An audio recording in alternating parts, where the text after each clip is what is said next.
जय माता दी, हर हर महादेव। दर्शकों, आपका हार्दिक स्वागत है आपका अपना चैनल एस्ट्रो एसएस बघेल में। सन 2025 वृषभ राशि यानी टेरस राशि के लिए ये साल में मुख्य जो 6 घटनाएं हैं, मुख्य जो 6 भविष्यवाणी हैं जो होकर ही रहेंगी, आज इस विषय पे बात करेंगे। देखिए, सबसे पहली गुड न्यूज ये है कि वृषभ राशि वाले पर ना तो 7.5 है ना ढैया है। और वृषभ राशि वाले सन 2025 में मुख्य कौन कौन सी ऐसी घटनाएं हैं कि जो उनके सामने सम्मुख आएंगी। लेकिन उससे पहले एक नोट हमेशा ध्यान रखिएगा कि ये जो आपको मैं वृषभ राशि का चार्ट और जो रोड मैप है सन 2025 का जो मैं बताने जा रहा हूं, और सन 2025 के मुख्य 6 भविष्यवाणी घटनाएं आपको बताने जा रहा हूं, तो आपको ये भी देखना है कि आपकी कुंडली में जो लगन चार्ट से जो महादशा, ग्रह दशा जो चल रही है, योगिनी दशा क्या चल रही है, इसका भी थोड़ा सा संग में विश्लेषण लीजिएगा, जिससे एक्यूरेट 100 to 100% आपको प्रेडिक्शन प्राप्त हो। कुंडली विश्लेषण अध्ययन करवाने के लिए, वास्तु से संबंधित कोई जानकारी लेने के लिए हमारे वेबसाइट पे आप संपर्क कर सकते हैं, हमारी ईमेल पे आप संपर्क कर सकते हैं, हमारे जो व्हाट्सएप नंबर पे संपर्क कर सकते हैं जो स्क्रीन पे है। अगर आप चैनल पे पहली बार आए हैं तो चैनल को सब्सक्राइब करना, वीडियो को लाइक करना बिल्कुल बिल्कुल ना भूलें, ठीक है। और अब चलते हैं मेन टॉपिक पे कि जो हमारा मेन टॉपिक है वो क्या है। आज का जो मेन टॉपिक है, जैसा मैंने आपको बता दिया, सबसे पहले बात करेंगे उन मुख्य 6 भविष्यवाणियों के बारे में। फिर बात करेंगे वास्तु संवैधानिक, वास्तु में जो सावधानी हमें बरतनी है, ठीक है। जब ग्रह गोचर बदलता है तब हम कुछ ऐसी मतलब वास्तु में आगे पीछे चीजें कर देते हैं या रेनोवेट कर देते हैं कि जो समय आने वाला होता है वो हमारा समय जो हमारे लिए बैड लक ले आता है, ठीक। और उसके बाद में अंतिम में बात करेंगे उपाय के बारे में। सबसे पहली चीज कि आपका जो पहला परिवर्तन होने जा रहा है, ठीक, जो आपकी राशि से जो पहला परिवर्तन होने जा रहा है वो हो रहा है शनिदेव महाराज का। 30 मार्च को शनिदेव महाराज पूर्णतः आपकी जो है लाभ भाव में मीन राशि में गोचर करने लगेंगे, ठीक। और उसके बाद में दूसरा जो परिवर्तन हो रहा है वो आपके जो लगन चार्ट में यानी कि वृषभ राशि में जो देवगुरु बृहस्पति चल रहे हैं, ठीक है, ये जो है आपके 14 मई, ठीक है, आपके 14 मई को परिवर्तन करके 15 मई में आ जाएंगे आपके मिथुन राशि में। फिर उसके बाद में 19 मई 18 मई को परिवर्तन हो जाएगा, और 18 मई को परिवर्तन होने के बाद में राहुदेव जो है आपके आ जाएंगे 10वें भाव में, और केतुदेव जो आपके आ जाएंगे आपके 4th भाव में यानी कि सिंह राशि में।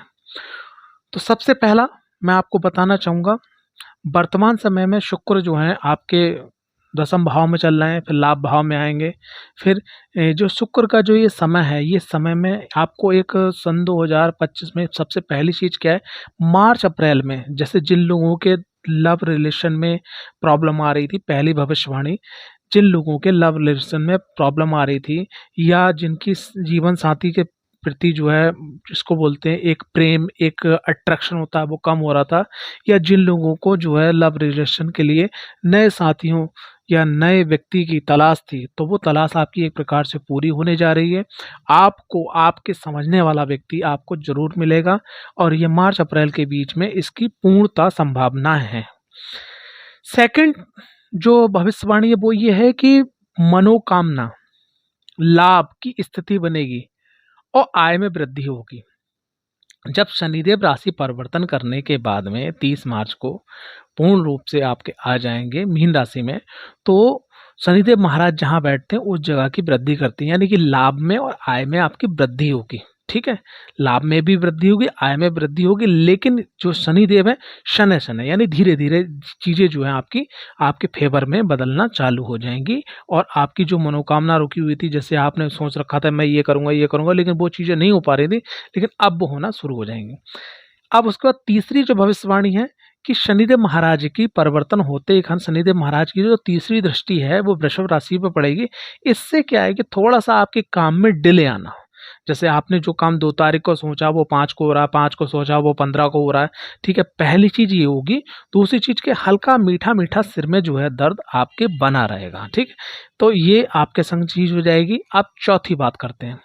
चौथी बात यानी चौथी भविष्यवाणी क्या है कि राहु जब राशि परिवर्तन करके आपके 18 मई को और आपके प्लेस हो जाएंगे 10th भाव में यानी कुंभ राशि में, तो जैसे अभी तक आपने ये सोच रखा था कि मैं ये काम में परिवर्तन करूंगा, मैं इस काम में ये चीज़ अटैच करूंगा। जैसे बहुत सारे लोग हैं वो क्या करते हैं, अटैच का मैं बताना चाहूँगा कि जैसे उन किसी कोई शॉपकीपर है या कोई बिजनेस कर रहा है, ठीक है, तो उसमें कुछ बढ़ोतरी करना चाह रहा है, कोई चीज़ ऐड करना चाह रहा है, कोई जॉब के संग दूसरा काम करना चाह रहा है, यानी कि कार्य में बढ़ोतरी और परिवर्तन और चालाकी के साथ वृद्धि, ठीक है, और बौद्धिक क्षमता, आगे बढ़ना, तेजी से बढ़ना, ये चीज जो है राहु देव आपके अंदर जिसको बोलते एड ऑन यानी जोड़ देंगे, और ये आपके लिए अच्छी बात है। ठीक है, 5वीं भविष्यवाणी है कि देवगुरु बृहस्पति जो है आपके अभी चल रहे थे वृषभ राशि में, यानी कि आपके चंद्र लगन राशि में जो गुजर रहे थे, अभी आपके द्वितीय भाव में मिथुन राशि में जाएंगे। ठीक है, पहली चीज। और आपके जो पंचम भाव में केतुदेव चल रहे थे, तो अब वो चतुर्थ भाव में आ जाएंगे। तो जिन लोगों का अभी तक जो है 5वीं भविष्यवाणी है, जिन लोगों का अभी तक जैसे मान लिया कि संतान की प्लानिंग के लिए थे, गर्भ कंसीव नहीं हो रहा था, ठीक है, या जो संतान हो रही थी उनके प्रति बहुत ज़्यादा चिंता थी, ठीक है, या संतान को लेकर सोच विचार मन में रहता था, ठीक है, तो या आपके जो लविंग जो जिसको बोलते हैं लविंग लाइफ, मतलब एक पति और पत्नी है, या घर के अंदर जो प्रेम का माहौल है, ठीक है, या जो प्रेमी और प्रेमिका है उनके बीच में जो एक खिंचाव था, एक तनाव था, वो तनाव दूर होगा, संतान पक्ष मजबूत होगा, और जो लोग संतान की प्लानिंग कर रहे थे वो समय अब उनके लिए बहुत अच्छा हो जाएगा, और ये समय जो है 14 मई के बाद में परिवर्तित होना शुरू हो जाएगा। इसमें आप जो है आगे की प्लानिंग कर सकते हैं। आगे बात करते हैं छठी भविष्यवाणी की। देखिए, देवगुरु बृहस्पति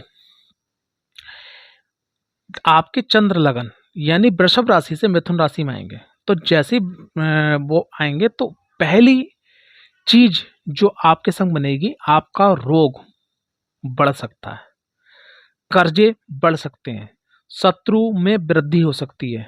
अभी तक अगर आपको लोन की दिक्कत आ रही है लेने में, तो लोन के लिए भी आप अप्लाई कर सकते हो, आपको लोन में भी वृद्धि हो सकती है। ठीक है, साथ ही साथ क्या है कि आपका वजन भी बढ़ सकता है, क्योंकि देवगुरु बृहस्पति की दृष्टि जो है वो पड़ रही है आपके छठे भाव पे पड़ रही है, आपके अष्टम भाव पे भी पड़ रही है, यानी कि आपके लगन चार्ट से अष्टम भाव पे पड़ रही है। तो आप इसमें पेट से संबंधित रोग हो सकते हैं, बीमारियां हो सकती हैं। ठीक है, तो यहाँ पर मैं आपको एक सलाह देना चाहूँगा कि अगर आपको पेट से संबंधित कोई रोग है तो उसमें थोड़ा सतर्कता बरतें। अच्छा, एक और चीज क्या है कि देवगुरु बृहस्पति की एक दृष्टि आपके कार्य क्षेत्र पर पड़ेगी, जो जाकर राहु के ऊपर पड़ेगी, क्योंकि राहु देव भी वहां पर 10th भाव में होंगे।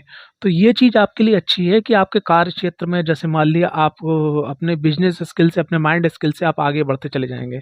तो ये 6 जो है मुख्य भविष्यवाणी है। ये समय अब जो है परिवर्तन का है, आगे आप बढ़ सकते हैं।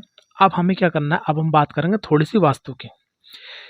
देखिए, जब कोई बड़े ग्रह परिवर्तन लेते हैं, जैसे शनिदेव महाराज हो गए, देवगुरु बृहस्पति हो गए, राहुदेव हो गए, केतु देव हो गए, ये खास करके जब ये 4 ग्रह परिवर्तन लेते हैं और ये लोग बहुत लंबे समय तक रहते हैं, ठीक है, चार्ट में, तो ऐसे समय में हम लोग क्या करते हैं, या तो घर के अंदर कोई तोड़फोड़ करते हैं, कुछ रेनोवेट करते हैं, कुछ चीज़ बदलते हैं, और यही हमारे लिए घातक हो जाती है। हमने एस्ट्रोलॉजर को कुंडली दिखाई, उनने कह दिया समय अच्छा है, ठीक है, लेकिन वास्तु ने उस एनर्जी को जो है ब्लॉक कर दिया। तो वास्तु सावधानी में हमें सबसे पहले क्या करना है, गुरु परिवर्तन के बाद में अक्सर बहुत सारे लोगों के दिमाग में एक थिंकिंग आएगी, एक थॉट्स आएगी कि जो उत्तर दिशा, आप अपने मकान के केंद्र में खड़े होकर आप देख लीजिए कंपास खोल के, जो नॉर्थ दिशा है, मैक्सिमम बहुत सारे लोग जो हैं, जब जैसे ही मिथुन राशि में देवगुरु बृहस्पति घुसेंगे तो लोग टॉयलेट बनवाएंगे, या वहां पर जो है रसोई से संबंधित कोई कार्य करेंगे, ठीक है, या वहां गंदगी करेंगे, जिससे उनका धन में ब्लॉकेज आएगी, ठीक है, धन खत्म हो सकता है। दूसरा, शनि के परिवर्तन होने के बाद में मैक्सिमम आप देख लेना, अगर ऐसा आप करना चाह रहे हैं या पहले से है तो इसको आप खत्म कर दीजिएगा कि शनिदेव राशि जब परिवर्तन करेंगे तो पश्चिम दिशा में लोग पानी से संबंधित कार्य, ठीक है, यानी कि वहां पर टॉयलेट बनवा देना, वहां पर नल गड़वा देना, ठीक है, वहां पर जो है वाटर टैंक से संबंधित कोई चीज ऐसी रख देना कि वहां पर हमेशा पानी पानी सा रहे। तो इससे क्या है कि भाइयों के बीच में विवाद हो सकता है और आपके काम समय पे ना होना, ये स्थिति भी बन सकती है। उसके बाद में केतु का परिवर्तन जैसे ही चतुर्थ भाव में होगा वृषभ राशि के, ऐसे में लोग क्या करेंगे कि इन लोगों को सपने आने लगेंगे। सपने का मतलब क्या है? घबराहट होना। तो ऐसे में ये लोग भगत, तांत्रिक, ठीक है, या ओझा ऐसे लोगों के पास जाएँगे, गंडा, ताबीज़, ठीक है, लाएँगे और उनसे उनको आराम भी मिलेगा। ऐसा नहीं कि आराम नहीं मिलेगा, लेकिन 2-4 दिन। लेकिन जैसे ही वो लाएँगे वैसे ही घर के अंदर अचानक धीरे-धीरे परेशानियाँ आने लगेंगी। तो ऐसा आपको नहीं करना है, और करना है तो आपको पूरी वैदिक पद्धति को पालन करते हुए आपको यहाँ पे करना है। राहु राशि परिवर्तन करने के बाद में अब क्या होगा? राहु राशि जैसे ही परिवर्तन करेंगे तो आप जैसे ही घर के अंदर आओगे, ठीक है, और अगर आपका घर का जो साउथ वेस्ट स्थान अगर गड़बड़ है, तो आप क्या सोचोगे कि मैं ये इतना लाख रुपए, इतने रुपए मैं कर्ज में उठा ले रहा हूँ और कर्ज उठा के बिजनेस में लगा दूंगा। अगर साउथ वेस्ट आपका गड़बड़ है और दसम भाव में आपके राहु आ रहे हैं, तो ऐसे लोग कर्ज में लेंगे और कर्ज में फंस जाएंगे। और आप देख लेना कि जिन लोगों के संग ऐसा गोचर निकल चुका है कभी पहले, तो वो लोग मैक्सिमम मंगलवार को या मंगल के नक्षत्र जब गोचर में निकलता है चंद्र राशि से, ठीक है, मंगल के जो नक्षत्र है, तो उसमें आपका कर्जा जो है आपके अकाउंट में आके गिरेगा और आप कर्जे से बाहर नहीं आ पाएंगे। तो वास्तु में इन चीज़ों का आपको सावधानी रखना है। अब बात करते हैं अंतिम उपायों की। देखो, उपायों में सबसे पहली चीज़ क्या है कि आपके लगन चार्ट में कौन सी महादशा चल रही है, कौन सी अंतर्दशा चल रही है, आपके कुंडली के अंदर ग्रह जैसे शनिदेव महाराज, राहुदेव महाराज, केतुदेव महाराज, ठीक है, और आपके क्या बोलते हैं बाकी जो और ग्रह हैं वो किस स्थिति में प्लेस हैं, बकरी हैं, मार्गी हैं, या पाप करकरी योग में है, ठीक है, तो ये देखना अति आवश्यक है।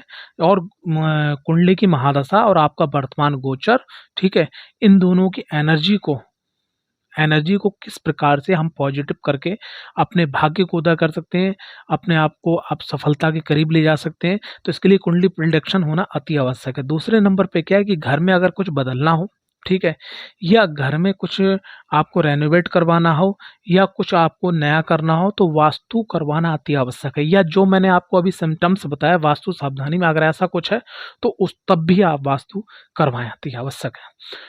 उपाय के रूप में देखिए, उपाय के रूप में सबसे पहली चीज़ क्या है कि देवगुरु बृहस्पति का परिवर्तन होने के बाद में गैस से संबंधित आपको प्रॉब्लम हो सकती है, ठीक है? किसी को अगर जैसे मान लिया अल्सर है पेट में, या पथरी से संबंधित प्रॉब्लम है, या आपको जो है लीवर से संबंधित प्रॉब्लम है, थोड़ा सावधानी बरतें। खान-पान में तली हुई चीज़ें, मैदा की चीज़ें कम से कम खाएँ, ठीक है? मेरे हिसाब से ना खाएँ, और मीठा अगर जितना कम कर दें उतना आपके लिए अच्छा रहेगा। साथ ही साथ 7 बजे के बाद में आप भोजन ना करें। कोशिश करें कि सूर्य की रोशनी में भोजन करें, लीवर को रेस्ट मिलना चाहिए, ठीक है? साथ ही साथ जो मुख्य आध्यात्मिक उपाय है, आप नित्य अपनी पूजा पाठ में महालक्ष्मी माता की चालीसा को आप सम्मिलित कर लें। पहले 1 करें पाठ, फिर 3 करें, फिर 5 करें, फिर 7 करें। डेली के 5-7 पाठ आप जो है करना स्टार्ट कर दीजिएगा। महालक्ष्मी माता की कृपा होगी, सब चीज़ अच्छी होंगी। और कुंडली प्रोडक्शन करवाने के लिए, वास्तु से संबंधित जानकारी के लिए, या कोई भी और जानकारी के लिए हमारी जो वेबसाइट है astro-ssbagel.com, उस पे आप संपर्क कर सकते हैं। हमारी ईमेल पे संपर्क कर सकते हैं, हमारे व्हाट्सएप नंबर पे भी संपर्क कर सकते हैं। जय माई।